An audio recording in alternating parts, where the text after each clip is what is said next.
स्वागत है बच्चों, एक बार फिर हमारे YouTube चैनल मैथ्स गुरुकुल पर। और आपको त्रिकोणमिति पढ़ाए थे तो उसमें आपको परिचय तो समझ में आ ही गया है कि साइन थीटा क्या होता है, कॉस थीटा क्या है। ठीक है, लालूटा का आपको बताया ही था। अब उसमें अगर वैल्यू दी हो थीटा बराबर 30 हो 60 हो तो वो कैसे निकालेंगे, तो उसको आपको रटना पड़ता है। अगर आप सीख लेंगे तो आपको कभी भी रटना नहीं पड़ेगा। ठीक है, तो वो हम आज शुरू करते हैं कि जैसे साइन 30, कॉस 30, टेन 30 इनकी वैल्यू निकालनी है या 60 की निकालनी है, तो उसका आसान तरीका आप देख लीजिए। तो सबसे पहले हम रेखागणित में चलते हैं कि आपने पढ़ा था कि अगर एक समबाहु त्रिभुज है तो उसके तीनों कोण कितने होते हैं, 60-60 होते हैं। ठीक है, आपको मालूम है ये तीनों कोण 60 होते हैं, तब ये समबाहु त्रिभुज होता है। और भुजाएं इनकी बराबर होती हैं तीनों। कौन सा त्रिभुज होता है, समबाहु त्रिभुज। अब समबाहु त्रिभुज में जब तीनों भुजाएं बराबर हैं और तीनों कोण, तो कोण हो गए आपके 60-60। अब अगर हम इसमें भुजाओं को मान लेते हैं इसको कि 2a है। ठीक है, भुजाएं मान ली, एक भुजा है ये 2a, तो ये भी 2a हो गई और ये भी 2a हो गई।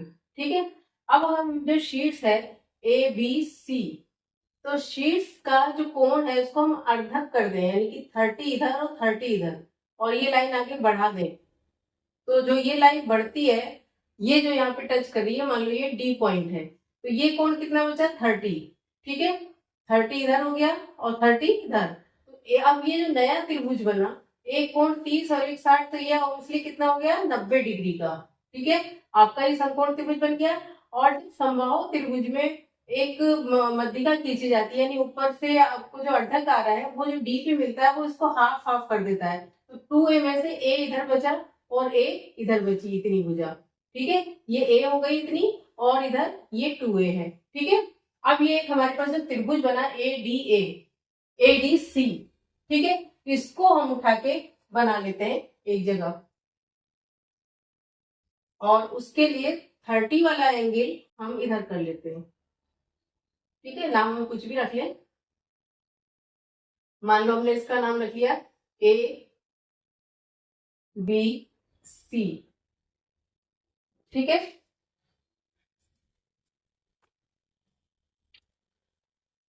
तो अब इसमें देखिए 30 हमने इसको मान लिया 30 डिग्री, ये हो गया आपका ए बी सी त्रिभुज एक ले लिया। इसको ही देखते हुए इसमें बताइए कि जो 30 के सामने की भुजा है 90 के सामने की भुजा की आधी होती है। यहां से आपका प्रूफ हो गया कि जो भी ये भुजा होगी, अगर दो एंगल एक 30 और एक 90 है, तो इसमें देखिए हमने क्या बनाया था, एक 90 बनाया और एक 30 बनाया। तो अगर हम इसके 30 के सामने की कुछ भी भुजा मान लेते हैं, उससे दुगनी 90 के सामने की होती है। तो हम 30 के सामने की भुजा अगर 1 सेंटीमीटर मान लेते हैं तो 90 के सामने की कितनी हो जाएगी, 2 सेंटीमीटर।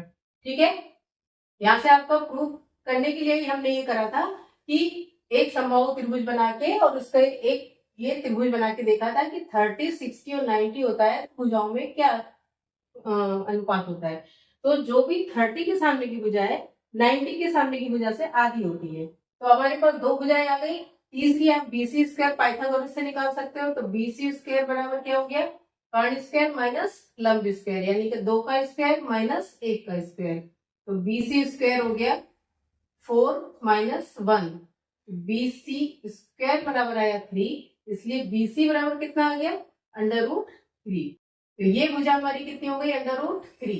बस आपको ये त्रिभुज आपको याद रख लेना है कि अगर ऐसा कोई त्रिभुज है जिसमें एक कोण 90 और एक 30 है, तो उसकी भुजाएं क्या होंगी, 1, 2 और नीचे वाली आधार क्या हो जाएगा, √3। इन दोनों में क्या अनुपात हुआ, 30 के सामने की भुजा 90 के सामने की भुजा से आधी हो गई, यानी एक है तो ये 2, तो ये कितनी हो गई, √3। और ये कोण आपको बताइए कि तीनों कोण से कितना होता है, 180, तो ये कोण कितना बचा, 60।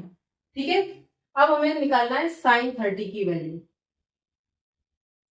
अगर आप ये बस एक दिमाग में आप ये त्रिभुज याद कर लेते हैं तो आप 30 और 60 दोनों की वैल्यू निकाल सकते हैं। साइन 30 क्या होगा, लाल बटा कक्का आपको याद ही है, साइन की क्या बताया था, लंब बटा कर्ण, तो लंब बटा कर्ण यानी 1/2। ये हो गई साइन 30 की वैल्यू, ये आपको याद नहीं करनी पड़ेगी अगर आपको ये त्रिभुज याद रहा। कॉस 30 निकालिए, कितना आएगा? क्या होता है? आधार बटा कर्ण। आधार कितना है इसमें? √3 और कर्ण कितना हो गया? 2। ये हो गया कॉस 30 की वैल्यू। अब आप tan 30 की वैल्यू निकालें। लंब बटा आधार 1 बटा √3। अब इसको उलट देंगे या यहीं से निकाल लेंगे। कोसेक 30 कितना हो गया? इसको उलट दीजिए, 2/1 या यहां से 2/1 कर्ण बटा लंब, तो 2/1 या 2 ही वैल्यू इसको लिख सकते हैं। फिर क्या आना है? कॉस का उल्टा क्या होता है? सेक। तो सेक 30 कितना हो गया? 2/√3। और अगर यहां से आप देखेंगे तो कर्ण बटा आधार यानी 2/√3, ये हो गई सेक 30। फिर है कॉट 30। कॉट 30 किसकी अपोजिट हो जाएगा? इसको बिलोंग tan का यानी √3। तो यहां से देखेंगे तो आधार बटा लंब √3/1, तो ये वैल्यू कितनी हो गई? √3। आपकी देखिए 30 की सारी वैल्यू आपको आराम से इस एक ट्राइंगल आप बस दिमाग में रखिए कि 1, 2 और √3 भुजाएं हो गई। एक कौन सी होगी? अगर 30 के सामने की तो 90 से डबल हो जाएगी, और ये आपने पाइथागोरस से अभी निकाल के दिखाई थी √3। ये आपको 30 की वैल्यू आ गई सारी। अब हम लेते हैं 60 की। इसी ट्राइंगल से आप 60 की वैल्यू भी निकाल सकते हैं। तो ये आपने नोट कर लिया। अब हम निकालते हैं 60 की वैल्यू सारी। सिर्फ आपको यही ट्राइंगल याद करना है। एक बिल्कुल दिमाग में रख लीजिए कि 1, 2 और √3 है। अब हम 60 की बात करते हैं। साइन 60। अब हमारे पास थीटा कौन सा है? ये वाला। तो थीटा के सामने का इस समय जब हम 60 की बात करेंगे तो ये लंब हो गया, ये आधार हो गया और ये कर्ण हो गया। ठीक है, लंब बटा कर्ण। तो साइन 60 कितना हो गया? √3/2। कॉस 60 कितना हो गया? आधार बटा कर्ण। आधार कितना था? 1/2।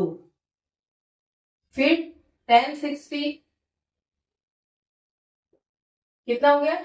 लंब बटा आधार। लंब बटा आधार यानी √3/1 या √3।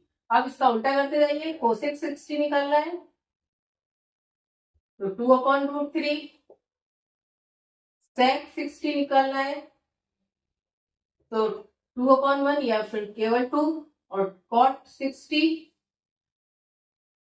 कितना हो गया? 1/√3। ठीक है बच्चों, तो आपको ये आसान हो गया। सबसे पहले हमने क्या प्रूफ किया? एक समबाहु त्रिभुज से प्रूफ किया कि 30, 90 और 60 वाला अगर कोई त्रिभुज है तो 30 के सामने की भुजा 90 के सामने की भुजा से आधी होती है। उसी को लेके हमने एक नया त्रिभुज बना लिया जिसमें एक 90 है, एक 30 है और एक 60 है, क्योंकि तीनों त्रिभुजों के कोण का योग कितना होता है? 180। अब इसमें एक 30 था, एक 90 था, तो जो हम 30 के सामने मानेंगे उसका डबल 90 वाला, तो हमने 1 इसको मान लिया, 2 इसको। पाइथागोरस लगा ली। 2 का स्क्वायर माइनस 1 का स्क्वायर कितना हुआ? 4 में से गया 3, उसका अंडर रूट हो गया √3। अब हमने जब 30 की बात करेंगे तो ये लंब और ये आधार हो जाएगा, जब 60 की बात करेंगे तो ये लंब और ये आधार हो जाएगा। तो इस तरह आपको कभी रखना नहीं पड़ेगा, बस एक ट्राइंगल आपको दिमाग में रखना है। तो 30 और 60 इनकी वैल्यू आप बहुत जल्दी निकाल सकते हैं कहीं भी। ठीक है, तो मिलते हैं नेक्स्ट वीडियो में। तब तक हमारे चैनल को सब्सक्राइब कर लीजिए और वीडियो को लाइक और शेयर कर लीजिए। ठीक है बच्चों।